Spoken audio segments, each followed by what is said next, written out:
OPO is sponsoring this, and they went through the trouble of procuring the room and putting everything together so we could be here today. And allow our really dynamic and informative speaker, Peter Chris, to come and let us hear his experience and his knowledge. For me, the journey on this has been a long journey. I'm steadfastly against drugs. I've said that numerous times. I helped start SAD, Students Against Drugs, in high school. I went through college. The only kid who didn't smoke at my college, and probably all the kids who did got better grades. So spent most of my adult life defending the drug war. And so for me, it was a conversion about 5 years ago that said, this is something's horribly wrong here. This isn't working. And we talked about it in our meetings. And for me, it was I think it was always there. And for a lot of people, it is. And so when I found LEAP and I saw the message and I thought, wow, here's somebody who brings what I can't say. So no matter how much logic, no matter how many facts, no matter how much I throw out there, I'll always be, just some person whose, family is a victim of this war on drugs, a victim of the prohibition system, and never one that people listen to from a point of authority. So that's the founding of LEAP, and I really am glad that Peter's come, and he does this all 100% on his own time, and he is the most humble, 100% the most humble person on the face of the planet in the history of the world you'll ever meet. And with that introduction, Peter, thanks for coming. Okay, the first thing, just consider this as libertarians, I got to be honest with you, and I got to admit who I am, okay? And just so you know, politically, I am a hardcore Marxist. I'm not talking about Karl. I'm talking about Groucho. Groucho Marx used to say that I would not be a member of any organization that would have someone like me as a member, and that's my fundamental political philosophy. So just to get myself clear with you libertarians, we're all on the same page, but thank you for the Libertarian Party, because I had a chance for the first time in my life, in the last presidential election, to vote for both a president and a vice president that both knew me. Gary Johnson has been one of our board of advisors since we started this organization in 2002. Jim Gray has been a speaker for LEAP for about the last 5 years. So I actually, both, not that I knew them, but they both know me. If I run into either one of an airport, it's, hi Pete, how you doing? So that was kind of a unique experience to be in the voting booth and get to do that with somebody that knows me, you know. So, and the philosophy, this is kind of like the choir here. So, but somebody told me that it's not a waste of time talking to the choir, because the choir's got to learn the words to the songs. And that's kind of what I'm figuring that I'm here to do, is to teach the words to the song. Because there's a way to sell this issue, and there's a way not to. And I've been arguing this with other people that are in this movement for a long time. If I go to a Rotary Club, and I'm going to convince them about the biggest no-brainer in this drug policy, and that is medical marijuana, okay? That's almost like the duh issue of this whole thing. If I go to a Rotary Club to convince them that marijuana should be legal just for medical purposes, in order to get them to agree with me, I have to change their mind about marijuana. They think it's just a party thing or something like that, and I have to convince them that there's some medical use for it. On the other hand, I can go to that same group of people and tell them why all drugs should be legalized and why prohibition should be ended, without them having to change their mind about any of the drugs at all. They came into that meeting thinking the drugs are the worst thing in the world. They can walk out thinking they're the worst thing in the world, but they walk out knowing that the policy of prohibition actually causes more damage to our society than the drugs do.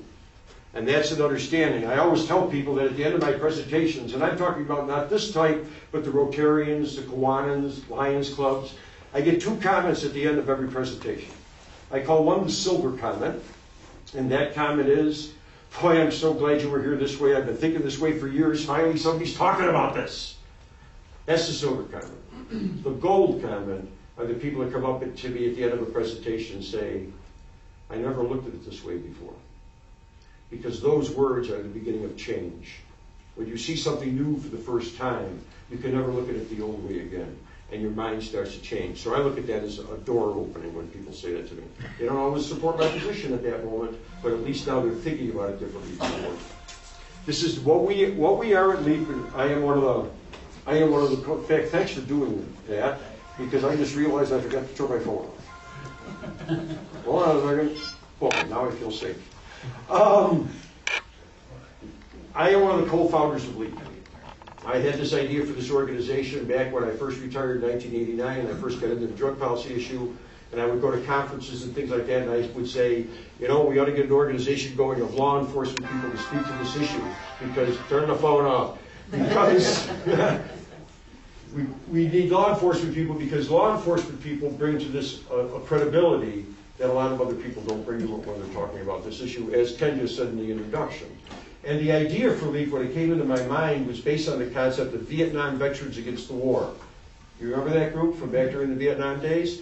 That was a group of people that spoke out against the war. And if you were at the presentation that they were giving, you may or may not agree with their position on the war, but nobody would ever look at them and say, you don't understand the problem. Because they're veterans. They fought it, they understood the problem. And that's what we bring to this discussion, what LEAP brings to it. Nobody ever says to me, you don't understand the problem. I dragged a gun and a badge around for 20 years. I kind of know what the problem is. And I know what we're able to do. I'm going to ask the question I ask in every presentation. I want to see a show of hands.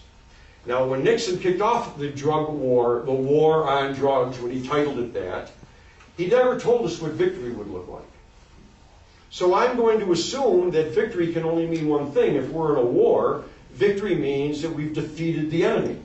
That's what a war victory is. We won World War II. We don't fight the Germans and the Italians and the Japanese every few years or so.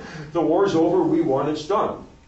If we win the war on drugs, that means the drugs are gone, we've defeated them, we've taken the word heroin out of the dictionary, we won the war. I'd like to see a show of hands. Does anybody believe that's possible? No. Okay. Then that takes us to the two things we have to talk about.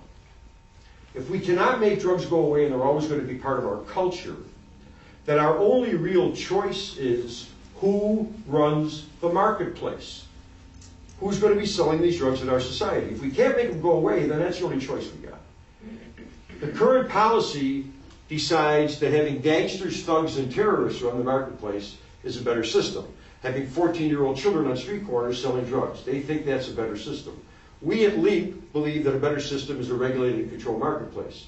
Now, we wholly realize that if we legalize drugs, I know you're libertarians and regulation government, but you got to start someplace if you're going to change things, okay? We have no position at LEAP on how these drugs should be regulated. That isn't a law enforcement function. We enforce the laws. You give us the laws, we enforce them. I'm telling you what laws we are able to enforce. When it comes to the regulatory system that should follow prohibition, we have to look to other people to set up that regulatory system, people that have expertise in treatment, people that understand the drug problem, and they will work on a regulatory system. And I guarantee you that if we legalize drugs tomorrow, and we get the best thinkers in the world to set up a regulatory system that goes into effect immediately, I guarantee you in 2 years we're going to be changing that system, because we're going to learn things about it. We're going to say that was a good idea, this wasn't a good idea, we should do more of this, we should do less of that, and it's going to be an ongoing process. When we legalized alcohol in 1933, the federal government didn't set up a regulatory system for the whole country. They just ended the prohibition, and they said to the states, alcohol is no longer prohibited, regulate it any way you want to. Some states said package stores. Some states said we're going to sell it in grocery stores. Some states said drinking age 18. Some states said drinking age 21. We had a whole patchwork quilt across. In fact, in 1972, the last state to legalize alcohol was Mississippi. Okay, so they still had a prohibition until 1972 on alcohol. And we still have dry counties in some states. And interestingly enough, those states, like in Kentucky and Tennessee, that have dry counties, they're the only ones you find bootleggers in. Because that's what prohibition gives you. Because people want to do that. When we set up this organization, there was originally 5 of us. And I like to say it this way. And if I'm not sounding arrogant enough, please tell me. I, Peter Christ, had the idea for LEAP. And if it hadn't have been for a guy by the name of Jack Cole, it would still be an ideal. Because Jack Cole is the guy that took that idea and turned it into a reality. He did all the hard work of getting the organization set up, and the 501c3 set up, and did all that stuff. So it's a combination of people working together. And Jack Cole, by the way, is a retired New Jersey State Trooper, and he spent 28 or 29 years there, and he worked the last 16 years deep undercover narcotics. So it isn't like he didn't work the job. But he came out of it realizing that this was futile. I was going to go back to alcohol for a second. Well, we legalized alcohol in '33. We did two things. One was brilliant. We legalized alcohol. We got out of the prohibition. The other one was profoundly stupid. And that was, we went as a nation on a 50-year bender pretending we didn't have an alcohol problem. Now, let me give you an example of how that looked in the real world. I started on the police department in 1969 as a young rookie patrol officer. I made my first DWI arrest in the summer of 1970, a year and a half after I started on the job. And when I brought that person in handcuffs into the police station, I took heat from my senior officers that were there because they said things to me like, well, you drink too, don't you? What are you bothering that poor slob for? Why don't you just take them home? That was the attitude in the business. That drastically changed in the late 70s because an organization that was very angry started up in the late 70s. They called themselves MAD. You ever hear of MAD, Mothers Against Drunk Driving? The first people they went after was my profession. They said, do your job. And we have drastically reduced the number of fatalities on the road due to DWI enforcement because we enforce it now. And people are less likely to drive while intoxicated. Not completely going knock on them. There's still a few, but far less likely because it's not condoned.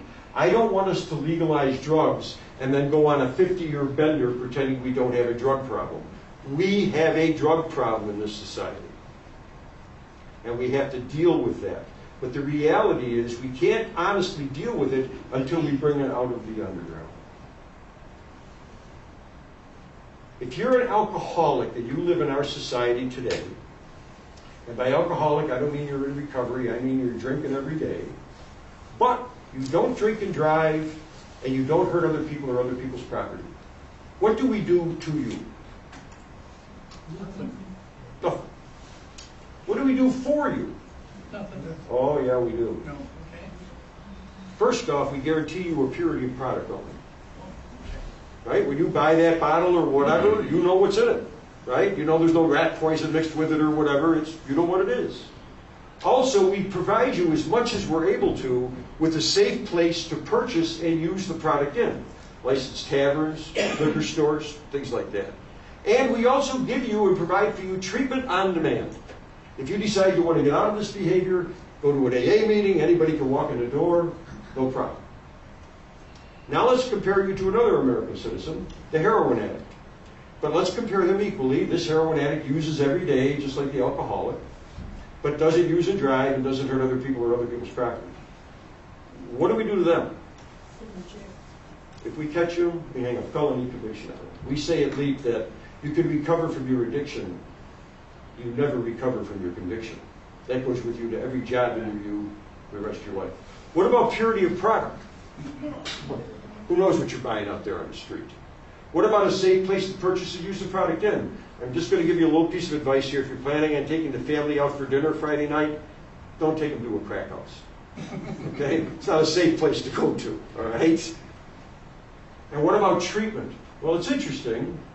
We had to get the money to build this huge prison system we got in this country from someplace, and one of the places we took that money from was the treatment community to build these prisons with. And secondly, if you're a heroin addict and you want treatment, you have to admit to two things. One is you're a heroin addict, and two is you're a criminal. And that makes it harder for people to come out of the closet in that circumstance and admit who they are. And why do we do this? What do we say as a society the reason we're doing this for? We're just trying to help these people, aren't we? Well, if I'm the heroin addict, I'm going to look you square in the eye and I'm going to tell you, if you want to help me, why don't you help me like you're helping the alcoholic? If I'm not hurting other people or other people's property, leave me alone. Guarantee me a pure product, allow me to access treatment, give me a safe place to purchase and use it, and then if you want to call me scum, go ahead, but at least balance the playing field before you start calling me dirty names, all right? We've created this environment. This is our choice, this policy. And it was never a good idea. And we have done stupid things in this country for very long periods of time that were also never good ideas. Let me give you a couple quick examples. We had slavery in this country for the first 100 years that this free nation existed on the planet. We had slavery. Now, slavery was a stupid idea.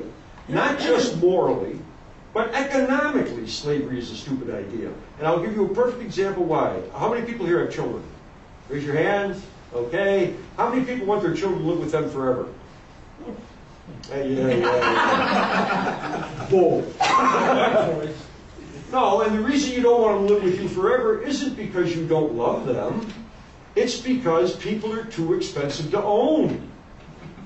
It's much more economically sensible for me to buy 40 hours a year time and have you work for me and then you figure out where you're going to go live and what you're going to, than it is for me to own you. So not only was slavery stupid on the moral level, it was also stupid as an economic system. It didn't work well. But we did it as a nation for 100 years. And then what did we do? We ended it. Hooray for us. And we replaced it with what? 100 years of segregation. We might have a cure for cancer today if we hadn't pushed people out to the fringes. Who knows what geniuses we lost because of that 100 years of segregation. That was never a good idea, but we did it for 100 years. And then I always like to do this because I think it's important to acknowledge these things. I want to thank the women that are here today. Because you women represent a group of people who studied real hard and finally, by 1920, became intelligent enough to vote. And I think we ought to... We all know better than that, don't we? Women were always intelligent enough to vote. The problem was, for 150 years as a free nation, we didn't allow women to have the right to vote. That was never a good idea. The first time a man voted in this country, there should have been a woman voting right next to him. But we did it for 150 years before we changed that policy. And by the way, in mentioning that, I want to point out something to you that we kind of blow over when it comes to the right to vote. All the people that voted for women to have a right to vote were men. We tend to forget that because they're the only ones who could vote. And so what that tells you women about us men is you're right. We are slow. But stick with us. Don't give up. We'll get it eventually, so don't give up on us. But I use that as another example of profoundly stupid policy that never should have happened. But yet we did it for this huge amount of time. We've been doing this drug war for 40 years in this country. Actually longer than that. It goes actually back to 1915 with the Harrison Narcotics Act. And it's never been a good idea. It's the only aspect of law enforcement that I know of that we brag about our failure. Think about it. You've seen this on television. The chief of police will stand up and say, we just made the biggest drug seizure we ever made before. As if that's a sign of success. That's a sign of failure.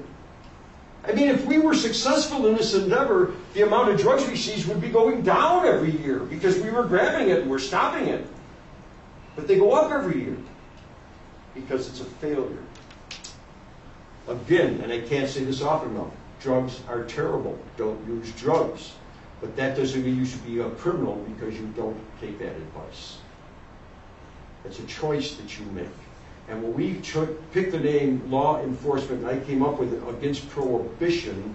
This is our definition of the word prohibition. When you prohibit consensual adult activity, things that consenting adults want to do with each other. When you prohibit that activity, you create crime in your society. I wanted to sell the drugs, you wanted to buy the drugs, we're happy. You people don't think we should be doing this, so you make this against the law. But we ain't making you do this. We just want to do this. But this is now a crime.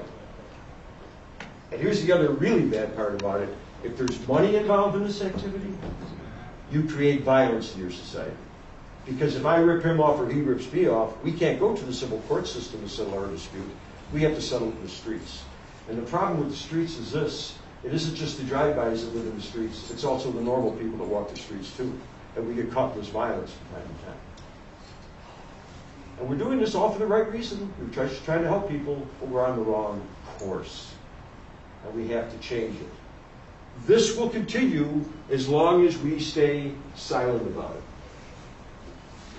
If we make noise, it can come to an end. Women didn't get the right to vote because everybody just sat in the room and said, oh, I wish I could vote. It's because they went out on the street and yelled about it and demanded their rights. And that's what we have to start doing now with this issue. I've been in this now for 25 years. I've been actually doing this longer than I did police work for. I don't make any money off of it.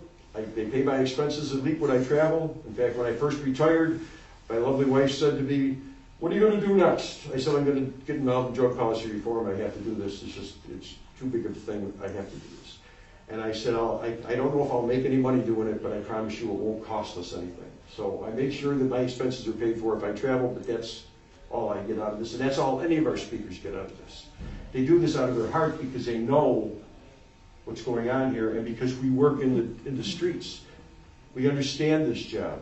I've had cops say to me at the end of presentations, thanks for what you're doing, get us out of this, because they realize the futility of this effort. And it isn't because they're not trying to do something right. In fact, I've had officers, they're at presentations, they say, gee, I heard your presentation, I'm a working cop, what do you tell me to do? And my answer is, did you take an oath to enforce the laws? Yes, then enforce the laws. But that doesn't mean that when you get off work, you can't speak against the laws, because you're also a citizen, not just a cop. And you can bring your effort to this. And that's what LEAP has provided, is a place where these people can come, be together, and speak about this issue. And we're getting more, and I was just talking to one of our bookers, he said, we just had 8 new people want to be speakers. So we're getting them more than we actually can book events for, because we're getting more and more cops that are starting to see that this is not some condoning thing. This is not some drugs are cool, man. This is about what actually works as a policy in society and what doesn't.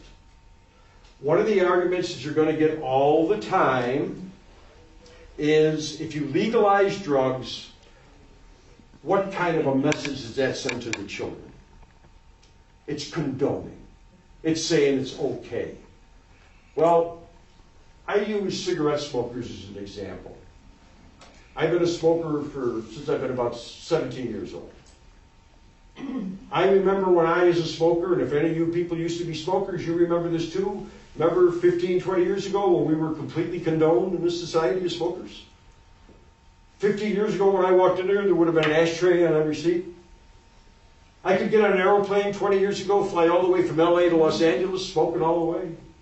I never checked in a hotel for a smoking room because all the rooms were smoking rooms. Condoned we were. Anybody here still smoke? You feel condoned by society? No, barely tolerated, right? And the reason I point that out is this is a perfectly legal substance that is not condoned. So just because something is legal doesn't mean we condone it. It means that we accept what we're able to do and what we're not able to do.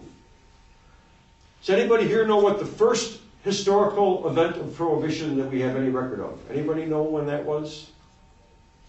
About 1920. Way before that. It started with these words. Do not eat the fruit of the tree of knowledge of good and evil. Anybody ever hear that phrase before? Yeah. Location, Eden. Not Eden, New York, Garden of. How many people had to be watched to make that prohibition work? 2. 2. How many trees of knowledge were there in a garden? 1. And who was the cop for that prohibition? The all-seeing Creator. Should have worked, right? Should have worked. I could have made it work. I would have put a chair out in front, put a fence around the tree, put a chair out in front, and said, no, you can't have any. That would have been the end of it. Why didn't it work? Why didn't it work? It tells you right in Genesis why it didn't work. It says that after the Creator created these people, the Creator granted something to the creation. Free choice. Free will. Free choice. That's why it didn't work. And when we pass these kind of laws, we're trying to take away that Creator-given gift and pretend like we can do something the Creator couldn't do, and that is make it work. It's not possible. The fact that it doesn't work should be a good enough reason to get rid of it. But that isn't the best reason. The best reason to get rid of this policy is it's actually doing more damage to our society than the drugs do. I mentioned prison a couple times before. We have, in this country, the largest prison population on the planet Earth. Roughly 1/3 of the people we have in that prison system are in there for non-violent drug offenses. They're in there for selling, possession, whatever, of drugs. That's who's filling up a third of our prison places. Now, in this huge prison system, and oh, by the way, we have one of the most efficient prison systems on the planet. You hardly ever hear of anybody escaping from one of our prisons. We put you in there, you stay there. Does anybody here have any idea how many drug-free prisons we have in America? 0. Supermax prisons have a drug problem inside the prison. Now, if you cannot keep drugs out of prison, I want you to think about that. The next time you drive down the street, you go by the high school, you see that sign that says drug-free school. Because when I see that sign, I've often been tempted to stop into that school and get a hold of the principal and say, hey, drug-free school, great. Would you do me a favor? What's that? Set up a training program and start training our prison wardens to do what you're doing here? Well, we all know better than that. There's no drug-free schools. There's no drug-free neighborhoods. There's no drug-free anything. This problem is persistent. How many people, this is a little different crowd, but we'll see. How many people in this room know an illegal drug user? 2. Okay. Now, the reason I ask that question isn't so much for that, it's for the people that didn't put their hands up. You're all lying. Now, don't misunderstand me. I don't mean you're intentionally lying. I mean, I guarantee you that if all of a sudden every drug user in this country became visible, we would all say, oh, gee, I know some. Person at work, person in